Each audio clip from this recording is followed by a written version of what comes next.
All right, great to have you. Welcome to the program. Thanks to Joe Pags Show. Great radio stations across the land. Newsmax TV, iHeartRadio, joepags.com. It is Friday. I'd like some strings, please. Come on, horns. Sorry, that was me. That was Carrie. She's never going to fight it this time. She knows it. No. Let's go. Where's Bob Guthrie? Friday. Thank God it's Thank God it is Friday. All right, Bob. Thank you. Friday. Uh-huh. Thank God it's Thank God it is Friday. What the heck? Let's make it a Free Speech Friday. Let's go.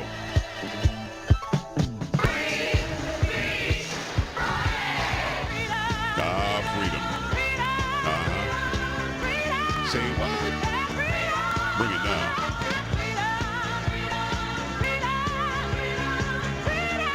Take it up a notch. 1-800-383-9624, joepags.com. Facebook, Twitter, Instagram, email. Yes, I'm logging on to the call screener so I can take the calls from the wonderful people, Carrie, when they call in. Mm-hmm, and they are wonderful. They're incredibly wonderful. So can this month be over? Holy crap. I mean, enough already with this month. I know, Yeah, right? it just seems like it's some sort of a let's pile on and get all the distress out of the way now, and then everything will be fine later. I haven't commented on this on social media or anything. Carrie knows, the folks in New York know, Polo knows. I'm guessing Karina knows. Maybe not. I think so. But we have 4 dogs. We had 4 dogs. One passed away. Now, I don't know why. Buddy was our biggest dog, and Buddy is just a big, lovable, wonderful soul who thought he was a little tiny dog. And little tiny dogs think they're big dogs for some reason. I'm not really sure what we're doing at the Pags house, but yeah, I went outside and was doing a little something in the backyard, and he was just laying there and did not look very well, and I was like, Buddy, and he didn't move. About 10 years old, maybe approaching 11. Thank you. And just the sweetest dog you're ever going to meet. Now, for those who are on TV, I don't know if we showed the wide shot, because I'm not sure if New York is okay with this, but I brought my dog Charlie into the studio today just to hang out with me, because that's what I want. That's so sweet. And I think that dogs know. Polo asked me before the show, do you think dogs know? We've got a little dog in the backyard, Roswell, who is Buddy's best friend. They wouldn't go anywhere without each other, so Roswell's not very happy today, obviously. And certainly I'm not either. I mean, we just love the hell out of Buddy, so that stinks. And may he rest in peace. And again, just he had the kind of eyes that made him look like a human being. Like, damn, Buddy. And just we will miss the heck out of Buddy. So there you go. Thank you for 10 wonderful years, or approaching 11, about 11. And Charlie is our youngest dog.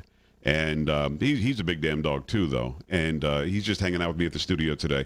I guess when the dogs are bigger, they're apt to not live as long, I've heard. I don't know.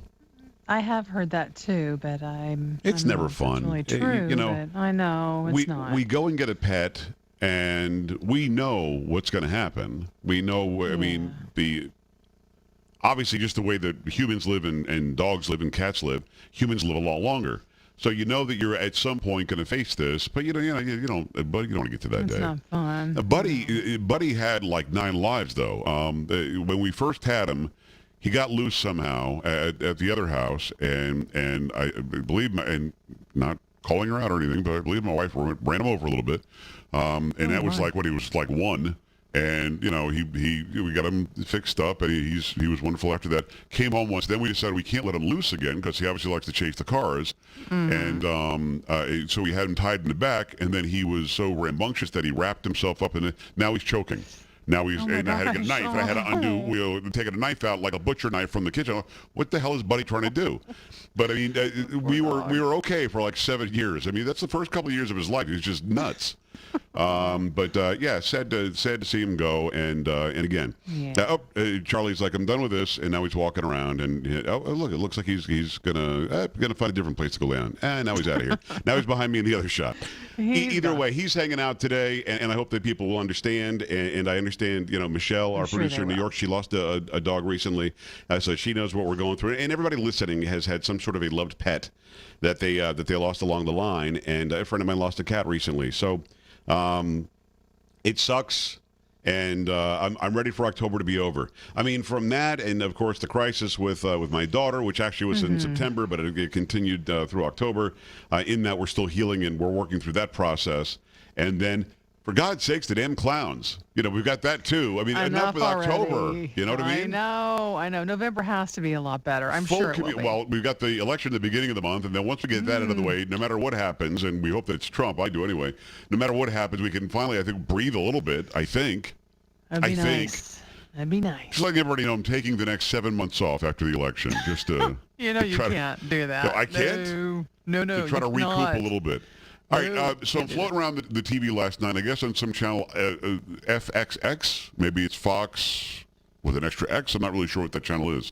It could just be FX. I'm not sure, but there were 2 X's on it. And In Living Color is on. Oh, yeah. When's the last time you saw In Living Color?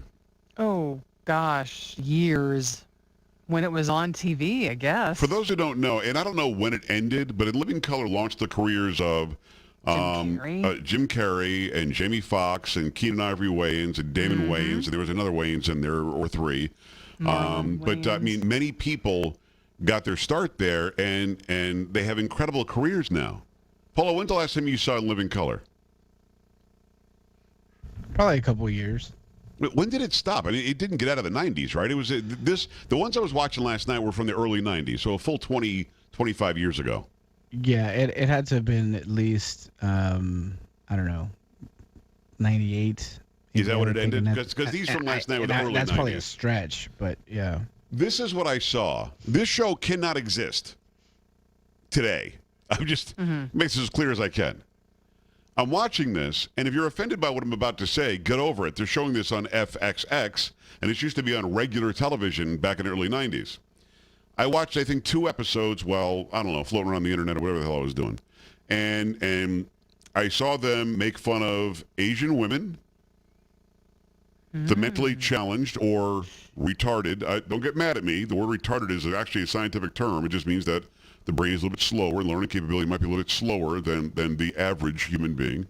Those who were disabled in other ways, white people, black people, Hispanic people, men who dress like women, dead people, gay people. Who did they not make fun of? I mean, hear me clearly. I'm not exaggerating.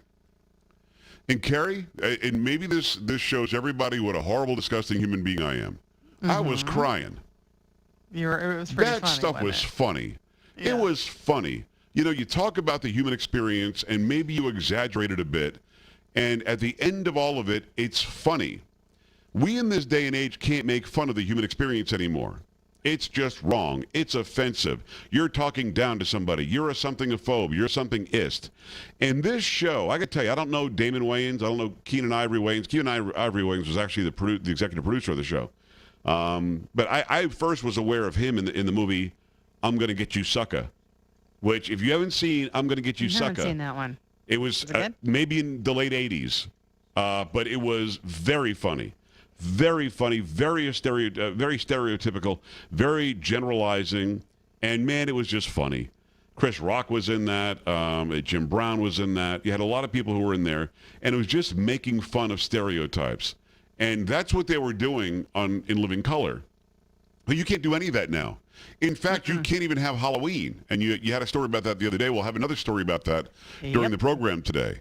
But I'm wondering, if you go back just 20 years, for those who are listening, and I've got a bunch of WikiLeaks stuff. I've got Donna Brazil being questioned, by a... Did you see that where she was being questioned by this reporter? Not Megyn Kelly, a different reporter. Oh, no? Oh, I thought you were talking about Megyn Kelly. No, really, this guy really goes at her, and she tries to state in the script about how these were illegally obtained, blah, blah, blah. So we'll have that for you. But I just want to sort of open it up with this. First of all, rest in peace, buddy. And secondly, if you go back just 20, 22 years... how different has your worldview become? And are we a better people because we can't even observe our differences? Or are we a shuttered people and controlled people and oppressed people when it comes to our freedom of conscience and freedom of speech? Are we better or worse than we were 20, 25 years ago? Was that really disgustingly racist, sexist, homophobic, and right ethnocentric right down the line? Or was it just observing the human experience, exaggerating it on purpose for comedic reasons? I wonder what people will say. 1-800-383-9624. 1-800-383-9624. JoePags.com. Stay right here.